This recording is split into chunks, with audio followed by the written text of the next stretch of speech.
Hello, today is February 1st, Monday, and we will be looking at the 32nd chapter of the book of Genesis.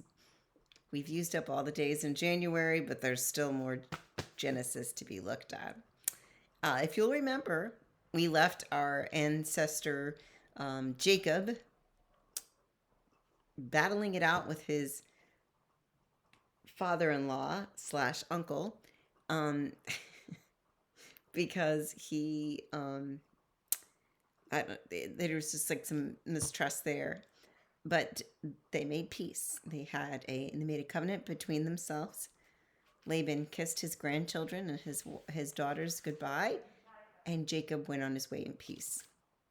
And as Jacob passed to the next place, he lands at a camp and meets an angel, and in the place where he camped, and so he named the place the camp of God because he had met an angel there.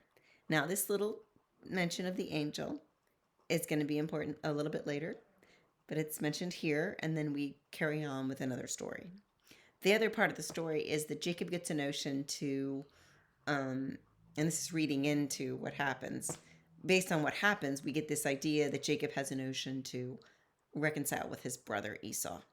And so he sends out emissary to see where he is, what he's doing. He has 400 people with him.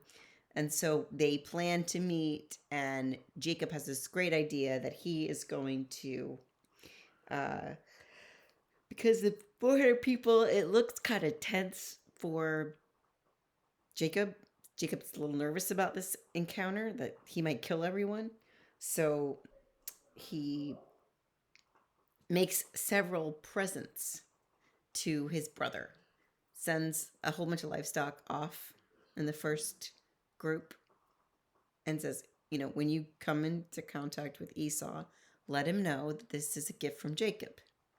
Okay, who's the livestock for these? These belong to Jacob. It's a gift from Jacob. Okay. And then the next gift and the next gift and so on. So he's got, and he's behind all these gifts, Jacob and his family. So then Jacob finally sends everybody across the Jabbok, and either he stays behind alone or he is somehow separated from them after they've crossed. It's not really clear in the text. But Jacob ends up alone after he brings his whole family across the Jabbok. And he encounters a man. Now, is it the same angel from that he saw before? Perhaps, at the camp. So it's the same place. So I'm assuming it's the same place that didn't cross the Jabbok. Jacob crossed the Jabbok. So he's in this camp. There is an angel. It says it's a man. It doesn't say it's an angel, but there's an angel in the beginning of the story. So we just kind of like mush those two together. He wrestles with the man all night. He wrestles the man from the time he's alone till daybreak. And because the man could not prevail over Jacob, he sucker punches him in the hip, pulls it out of socket, but Jacob didn't give up. He said, "Don't leave. You cannot leave me." So the guy says, "Let me go." He says, "You can't leave me unless you bless me." And so the man says, "What's your name?" He says, "My name's Jacob." He says, "Your name's now Israel, and that's your blessing."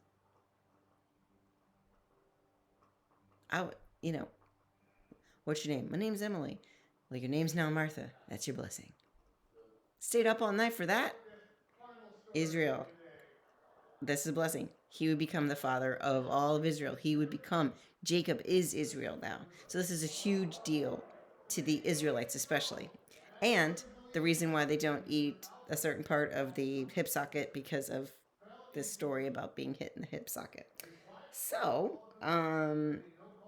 I think that's all we have to say. He named the place Penuel because it means I saw God face to face. So he believed the man was sent by God, an emissary of God, a messenger of God, angel. That's what it would be.